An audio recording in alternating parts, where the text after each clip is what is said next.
tell us your experience teaching advanced, I mean like Southbank Gamelan Players? I don't teach Southbank Gamelan Players. I teach the advanced level groups at the Royal Festival Hall's Gamelan programme. And I also teach fairly advanced at Oxford Gamelan Society, who've been playing a long time, probably one of the longest established community groups in the UK. I also teach students at the Royal Northern College of Music and students at Kingston University who can attain pretty high levels fairly quickly. So teaching advanced, it's harder and harder and harder and harder. And you get paid the same as somebody teaching a 2-hour workshop where you're just teaching Baba Black Sheep for Javanese Gamelan, and yet you've got to teach at the highest levels, and every week you have to prepare new material. It's very hard, actually. It's deeply unfair.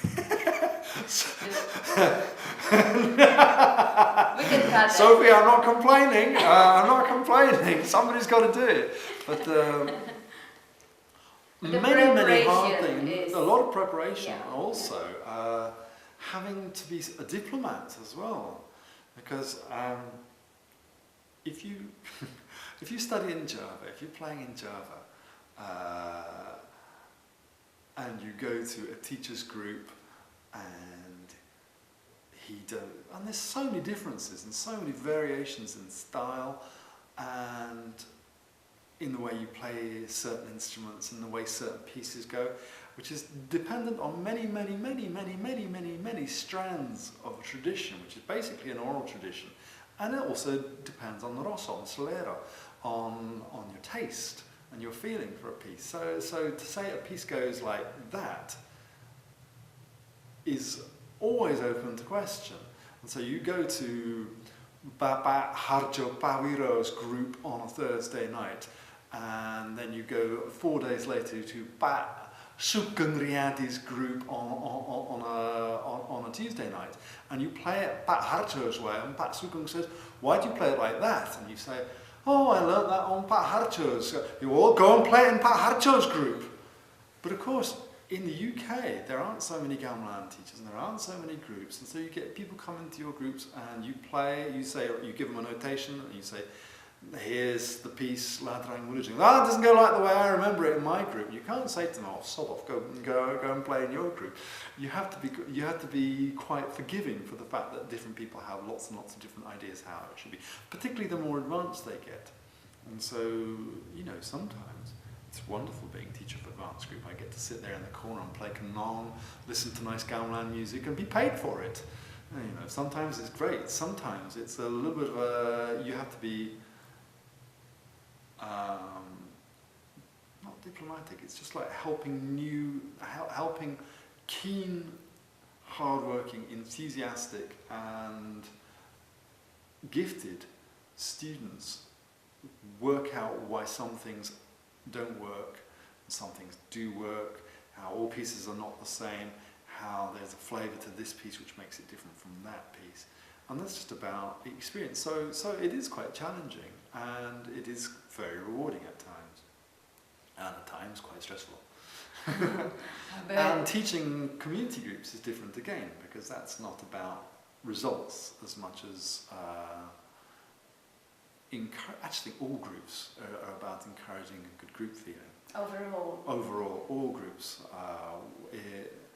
There are some groups in the UK who don't necessarily have the access to high-level tutors or high-level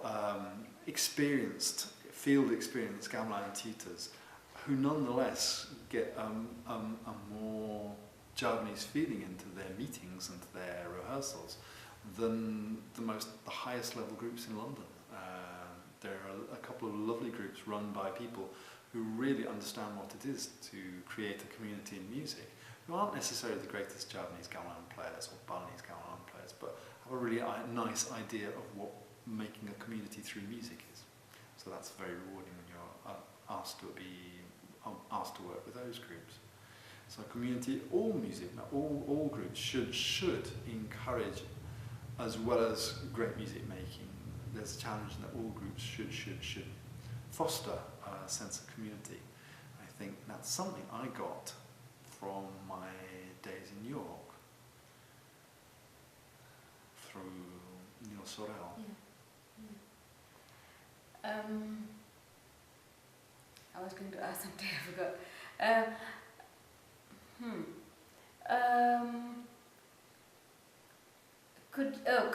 Consultation. So you said you was as a consultant as well. Could you tell us about that?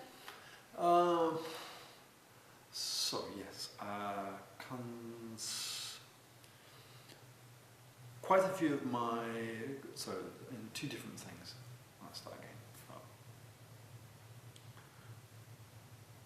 I act as a sort of peripatetic resource for quite a few groups that exist on a frequent basis without me, so meet maybe once a week or once a fortnight, but who are quite far away from where I live. But they get me in, they get me to come and work with their groups, maybe twice a term or twice a semester, depending on where they are. So I'll come in and top them up. For instance, I teach in Austria, and I go over there once a UK term to work with them for a weekend. We will do a very intense 3 days, 4 hours, 3 hours, 4 hours on a Friday, 4 hours, 5 hours, 6 hours on a Saturday, giving them new material, and then on Sunday, half a day, recording it all, documenting it all, making sure the notations work for them, and I'll be recording all the parts, the drumming parts, the bonang parts, the gandare parts, the vocal parts.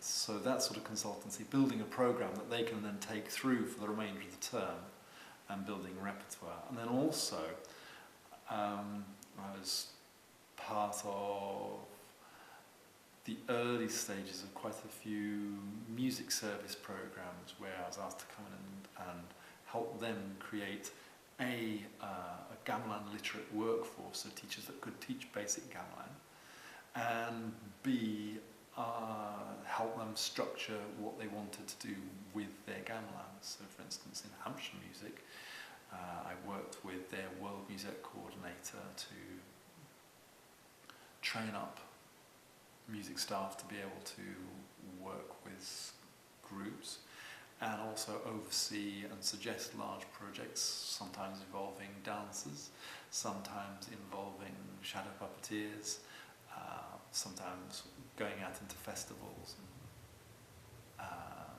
that sort of thing. Could you tell us, you said import gamelan and you, are you selling, or can I say that? I think you did mention about importing gamelan. Could you tell us about? In my last year as a student at STC, a friend of mine from the UK asked me to put together a gamelan for his college that he was working at, asked me to help him find one actually. And in the process of that, I learned a lot about gamelan making, the sorts of people that made it, because it tended to be that people went to one or two, relied on two sources to get gamelans from Central Java, who were very good makers and very, very successful. But in actual fact, I found that there are hundreds and hundreds of makers who weren't necessarily so well known, and it tended to be that if you were more than a 5-minute motorcycle ride from SDSE Surakarta, your gamelans never got bought.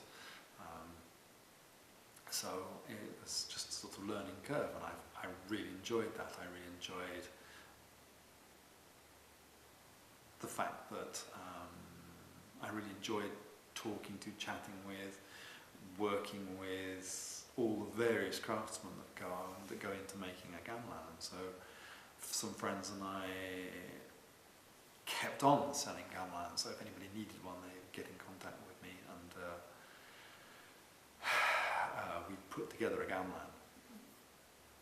Quite often people think that all a gamelan is made by one maker.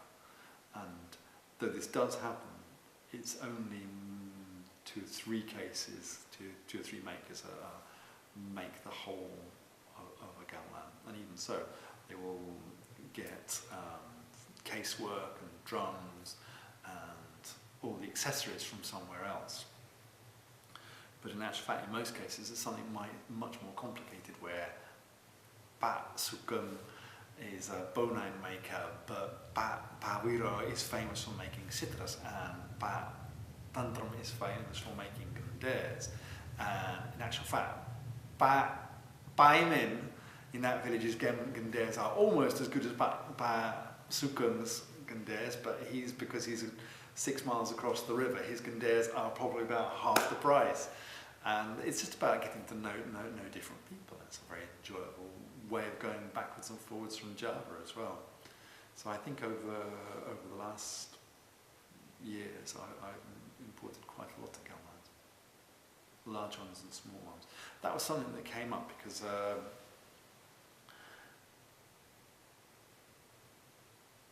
in the UK we have a big problem with space.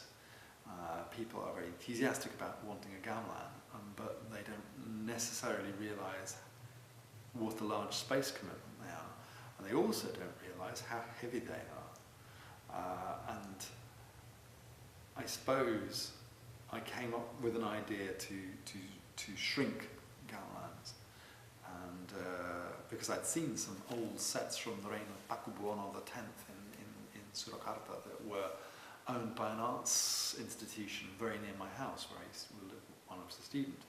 And they were tiny. They were maybe half the size of the gamelan that you see, but perfectly formed, but small. How about the notes? The notes were the same.